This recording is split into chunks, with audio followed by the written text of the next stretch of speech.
کرائیں گے کیا کہا مولانا حسن رضا نے؟ قلم توڑ دیے، کہنے لگے آج جو عیب کسی پر نہیں کھلنے دیتے، آج جو عیب کسی پر نہیں کھلنے دیتے، ارے کب وہ چاہیں گے میری حشر میں رسوائی ہو، دل میں ہو یاد تیری کوچائے تنہائی ہو، پھر تو خلوت میں عجب انجمن آرائی ہو۔ کہتے حضور آئے 1000 سے زیادہ کا لشکر لے کے، اور مجھے فرمانے لگے روٹیاں نہ پکانا، پہلے آٹا میرے پاس لاؤ، اور چولہے سے کھانا نہ اتارنا، مجھے لے جاؤ۔ کہتے میں نے سالن بھی پیش کیا، روٹیاں دی، حضور نے تھوڑا سا لواب دہن آٹے میں ڈال دیا، لواب دہن تھوڑا سا لواب دہن ہنڈیا میں ڈال دیا، فرمایا اب نکالتے جاؤ اور کھاتے جاؤ، میرا جھوٹا ہو گیا، اب نکالتے جاؤ۔ حضرت جابر ابن عبداللہ کہتے ہیں 1400 بندے نے کھایا، ہمیں نہیں پتا روٹیاں کدھر سے آئی، اتنی برکت ہوئی پتہ نہیں کدھر سے آئی، سالن پتہ نہیں کدھر سے آیا۔ کہتے ہیں سارے سیر ہو کے کھا لیا تو فرمایا چلو بھی جاؤ جا کے کام کرو، مجھے فرمانے لگے اب تو بھی کھا، آ جا بچے بھی بلا۔ کہتے سب نے کھایا، حضور اٹھ کے جانے لگے تو فرمایا ذرا روٹیاں دیکھ، پہلے زیادہ تھی کہ اب زیادہ ہے، ذرا دیکھنا سالن پہلے زیادہ تھا کہ اب زیادہ ہے۔ تو میں نے کہا نہیں حضور پہلے سے زیادہ ہے، میرے محبوب کے تبرک میں اتنی برکت ہے، تو حضور کے وجود سے جو چیز لگ جائے تو اسے قیمتی نہیں سمجھتا؟ کہاں بیٹھ کے دین پڑھا ہے؟ یا ہمیں سمجھا لے یا پھر آ ہم تجھے سمجھائیں، آ صحیح تینوں سمجھائیے، تو صحیح کر کے سمجھائیے۔ وہ لوگوں کو گمراہ کرتے ہو، اتنا غلط نظریہ، اس قدر غلط ہو۔ میں نا غار ثور پہ چڑھنے لگا تو مجھے وہاں ایک نیچے صاحب مل گئے، کہنے لگے کی لین چلے ہو؟ میں کہ تینوں اسی اتھوں میں نہیں پوچھ کے آئے جدو کرو آئے اتھوں میں نہیں تینوں پوچھنا بے لیا، تو غلط فہمی دا شکار ہے۔ کہنے لگا وہ تو حضور تو کام سے گئے تھے، آپ کو کیا کام ہے؟ میں کہ ایسے لئے ٹائم نہیں تیرنا کل کرن دا، اس واسطے کہ سانوں تے غار ثور پہ یاد ہوں دی۔ واپس آ گئے، عام آدمی تھا، خیر وہ کہیں سے آیا ہوا تھا، اردو بولتا تھا، تو میں ایک عمرہ کرنے کے لیے جارانہ سے واپس آیا تو طواف ہم کر رہے تھے، وہ بھی مجھے نظر آ گیا دوڑتا ہوا، میں انہوں بات مار لی، میں کیا حضرت حاضرہ تے پانی آستے دوڑیا سا تے تو کا تو چھالا ماری پھرنا ہے، او پیائی کولر تے جناب پی رام کر جا کے، کہندے نہیں انہاں دی ادا تے ادا کر دیئے، تو میں کہا اگر تو حضرت حاضرہ دی ادا کرنی تے اسی حضرت ابوبکر صدیق دی ادا کرنی۔ عجیب آدمی ہے بھائی تو، عجیب بات ہے، لوگوں کا فلسفہ اپنا اپنا، اور پھر پکڑے ہم کہ اس بندے کو جو جواب نہ دے سکے۔ ایسا نہ کرو، یہ زیادتی ہے، امت کو اکٹھا کرو۔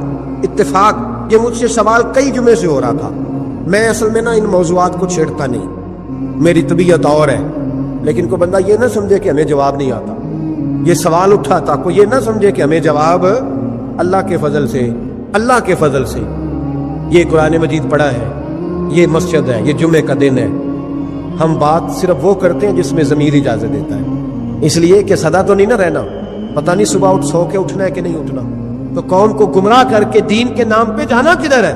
اس لیے بھائی خیال ہوتا ہے کہ تم لوگوں کو خراب نہ کرو، ہم تو چاہتے ہیں امت اکٹھی ہو جائے، لیکن یہ ظلم کرتے ہو، جب چھیڑو گے کسی کو تو پھر تو اس کا حق بنتا ہے نا وہ بولے، تو چھیڑا جاتا ہے۔ تھوڑے دن ہوئے حضرت حلیمہ سعدیہ کا سارا گھر گرا دیا، بلڈوزر چلا دیا، کہنے لگے یہاں لوگ آتے ہیں تو شرک ہوتا ہے، اور میں نے کہا جہاں اللہ کریم نے توحید پھیلانے کے لیے رسول کو بھیجا، 4 سال جہاں نبی پاک رہے وہاں کیسے شرک ہو سکتا ہے؟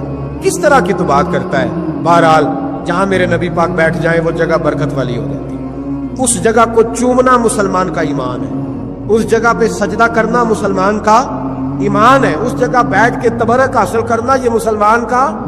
میں تو پہلی دفعہ ریاض الجنت میں داخل ہوا تو میرے ساتھی کہنے لگے کیا ہوا؟ میں کہا ادھر آؤ، لوگوں کو اگے جا کے ملنی سانو ایتھے ہی لب گئی نے، روضۃ من ریاض الجنہ، بار حدیث لکھی ہے، حضور نے فرمایا جو یہاں آ گیا وہ جنت میں آ گیا، یہ ہے ارض جنت، یہ طیبہ کی زمین ہے، جنت بھی یہی، مال کے جنت بھی یہی ہے۔